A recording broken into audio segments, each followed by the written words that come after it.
کہ تقدیر کیا ہے؟ اگر سب کچھ پہلے سے ہی لکھا لکھایا ہے تو ہم اپنے اعمال کے ذمہ دار کس طرح ہوئے؟ پھر اعمال کی جزا و سزا کیسی؟ پھر جنت و دوزخ کے کیا معنی؟ وضاحت فرمائیں۔ بھئی سچی بات یہ ہے کہ اس سوال نے ایک عرصے تک مجھے بھی ستائے رکھا، اور میں سوچتا رہا کہ اگر واقعی اللہ تعالیٰ نے پہلے سے ہی سب کچھ لکھ دیا ہے کہ میں اتنے بج کر اتنے منٹ میں بیٹھ کے یہاں پہ ایک لیکچر دوں گا، یہ تقریر کروں گا، اتنے بج کر اتنے منٹ پہ نماز پڑھوں گا، اتنے بج کے اتنے منٹ پہ فلاں کو گالی دوں گا، فلاں کو تھپڑ ماروں گا، یہ پہلے سے ایک میرا شیڈول مرتب ہے اللہ کے ہاں، لکھا لکھایا پروگرام چھپا چھپایا موجود ہے، میرے کا قصور؟ تو لکھنے والے کا قصور ہے؟ بات تو خطرناک ہے نا۔ تقدیر کیا ہے؟ عربی میں اس کے لیے ایک لفظ لکھا جاتا ہے دینی کتابوں میں، علم اللہ السابق، اللہ کا علم جو پہلے سے اسے حاصل ہے۔ اللہ کو معلوم ہے کہ آج میں اتنے بج کر اتنے منٹ پہ اپنی مرضی سے، اپنے ارادے سے، اپنی آزادی فکر اور آزادی عمل پہ،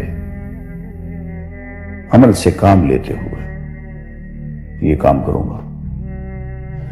اب بھائی کام تو میں اپنی مرضی سے کر رہا ہوں، اپنی آزادی سے، اپنے ارادے سے کر رہا ہوں، لیکن اتنی سی بات تو مانو کہ اللہ تعالیٰ علام الغیوب ہے، علیم بذات الصدور ہے۔ مجھے اپنے بارے میں پتہ نہیں ہے کہ کل 10:10 پہ میں کیا کروں گا، اس کو پتہ ہے۔ مجھے اپنے بارے میں پتہ نہیں ہے کہ میں 10 سال کے بعد کہاں ہوں گا، کیا کر رہا ہوں گا، فلاں بج کے فلاں منٹ، اس کو پتہ ہے۔ اس کو میرے آزادانہ، خود مختارانہ، فری ول کے ساتھ کیے ہوئے اعمال کا پتہ ہے کہ میں اپنی مرضی سے، اپنے فری ول کے ساتھ، اپنے ارادے سے اتنے بج کر اتنے منٹ پہ کیا کروں گا۔ یہ اس نے اپنے ہاں لکھ رکھا ہے، اس لیے کہ اس کو پوری کائنات کا نظام چلانا ہے۔ اس کا علم جو ہے وہ صحیح ہے، لیکن اس کا علم میرے ارادے سے نہیں ٹکراتا ہے۔ یہ بات میں ایک مثال سے سمجھاؤں گا۔ میرے ساتھ ایک واقعہ پیش ہو گیا، اس دن مجھے تقدیر سمجھ میں آ گئی کہ ہوتی کیا ہے۔ 1971 کی بات ہے کہ یہاں اکاؤنٹنٹ جنرل آفس میں میں ڈپٹی اکاؤنٹنٹ جنرل تھا۔ اس زمانے میں ایک مشہور نجومی تھا شیخ صادق، یہاں قلعہ گزر سنگھ میں رہتا تھا، وہ پتہ نہیں بیچارہ زندہ ہے یا فوت ہو گیا۔ انہوں نے دروازہ کھولا، میرے کمرے میں آ گیا، کیا صاحب ہم آپ کی خدمت کرنا چاہتے ہیں، ہم آپ کو مستقبل کے بارے میں کچھ بتانا چاہتے ہیں۔ میں نے کہا میرے پاس فضول باتوں کے لیے وقت نہیں ہے، میں علم نجوم وغیرہ کو اس قسم کے یہ فضول باتوں کو میں نہیں مانتا ہوں، مشغول آدمی ہوں، ان چکروں میں مجھے مت ڈالو۔ انہوں نے کہا سر مجھے صرف 1 منٹ تو آپ دے دیں۔ میں نے کہا ہاں 1 منٹ دیتا ہوں۔ اس نے ایک بہت بڑا کاغذ میرے سامنے لکھا جس پہ 40 خانے بنے ہوئے تھے، 40 چیزوں کے نام لکھے ہوئے تھے، مختلف چیزوں کے نام، کتاب، قلم، اینک، کاپی، دوات، پینسل، میز، بادل، برکھا، مسجد، مندر، ایسی ایٹ رینڈم چیزوں کے نام، 40 چیزوں کے نام لکھے ہوئے تھے۔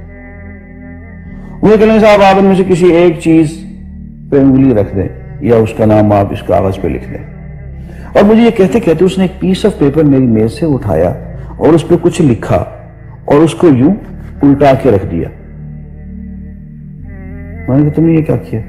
کہنے لگے جی میں نے وہ چیز لکھ دی ہے، وہ نام جو ابھی آپ لکھیں گے۔ تو اب میں پریشان ہو گیا۔ تماشا کی بات ہے نا کہ جو چیز میں سوچ سوچ کے اپنی ارادے سے، اپنی مرضی سے ابھی لکھوں گا، اس نے پہلے جو لکھ کے وہاں چھوڑ دیے میرے سامنے۔ اب میں سوچ میں پڑ گیا کہ یار وہ چیز لکھوں جو اس نے نہ لکھی ہو، کبھی میں اس کا ارادہ کروں، کبھی اس کا ارادہ کروں، تنگ آ کے آخر میں نے کسی ایک چیز کو لکھ دیا، میری یہ ہے۔ اس نے جب وہ الٹایا تو وہ وہی چیز نکلی۔ اب پتہ نہیں یہ کیا چکر تھا اس کا، خدا ہی جانے، کوئی اس کا علم ہوگا، کوئی فن ہوگا، کوئی تک بازی ہوگی، تک بندی ہوگی کوئی. لیکن اس دن مجھے پتا چلا کہ یار اس کو جو کچھ میں نے لکھا ہے اپنے ارادے سے لکھا ہے، اپنی مرضی سے لکھا ہے، اس سے پابند ہو کے نہیں لکھا. کبھی اس پہ انگلی لگاتا تھا، کبھی اس پہ آخر چپ کے ایک لکھا میں نے. لیکن اس کا وقت کو پہلے سے پتا تھا کہ میں کیا لکھنے والا ہوں، اور اس نے پہلے سے وہاں لکھ کے رکھا ہوا تھا. میں نے کہا یار ایک محدود علم والا آدمی میرے آئندہ کے اعمال کو اپنے ہاں لکھ کے رکھ سکتا ہے. چونکہ وہ عمل میں اپنی مرضی سے کر رہا ہوں، اپنے ارادے سے کر رہا ہوں، کوئی مجبوری نہیں ہے اس میں. لیکن وہ میری مرضی والا عمل، میرے اپنے ارادے سے کیا ہوا عمل، پوری آزادی کے ساتھ کیا ہوا عمل، اس نے پہلے سے اپنے یہاں لکھ کے رکھا ہوا. یار اگر یہ انسان کر سکتا ہے تو رحمان کیوں نہیں کر سکتا؟ اس نے میرے سارے اعمال جو میں آئندہ چل کے کرنے والا ہوں، وہ سارے کے سارے اعمال اس نے اپنے یہاں لکھ کے رکھے ہیں. اس کو انتظام کرنا ہے، میرے رزق کا انتظام بھی کرنا ہے، آگے میری زندگی، میری موت، میری قبر میں اکوموڈیشن کا پتہ نہیں کہاں کا میرے اس نے انتظامات کرنے ہیں. تو میرے بارے میں اس نے سارا ڈیٹا کلیکٹ کر کے رکھا ہوا ہے اپنی انفارمیشن کے لیے کہ یہ اپنی مرضی سے کیا کیا کچھ کرے گا. تو اس کے لکھے ہوئے ہونے سے میری مرضی ختم نہیں ہوتی، میری ذمہ داری ختم نہیں ہوتی، میرا ارادہ، میری فری ول ختم نہیں ہوتی. یہی وجہ ہے کہ ہم جو اعمال کرتے ہیں اس میں سے اللہ تعالیٰ اس کی کچھ ذمہ داری ہم پہ ضرور ہوتی ہے. کچھ کام اللہ تعالیٰ کا ایک نظام ہے، اس میں شاید ہماری ذمہ داری نہ ہو، وہاں جبر ہو. لیکن کچھ اعمال ایسے ہیں جن میں خالصتاً ہمیں آزادی حاصل ہے، ہمیں اختیار حاصل ہے، ہم ان کے ذمہ دار ہیں، ہمیں ان پہ جزا ملے گی، ہمیں ان پہ سزا ملے گی، اللہ تعالیٰ بچائے. اور جزا ملے گی تو جنت ہوگی، سزا ملے گی تو دوزخ ہوگی. لیکن آزادی عمل اور ارادہ ضرور ہے.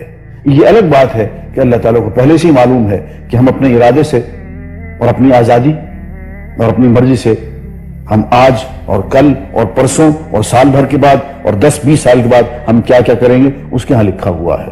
وَعِنْدَهُ عِلْمُ الْكِتَابِ، اس کے ہاں وہ سب کچھ لکھا ہوا ہے. لیکن ہم جو کرتے ہیں اپنے ارادے سے کرتے ہیں اور اس کے ذمہ دار ہیں. وآخر دعوانا الحمدللہ رب العالمین.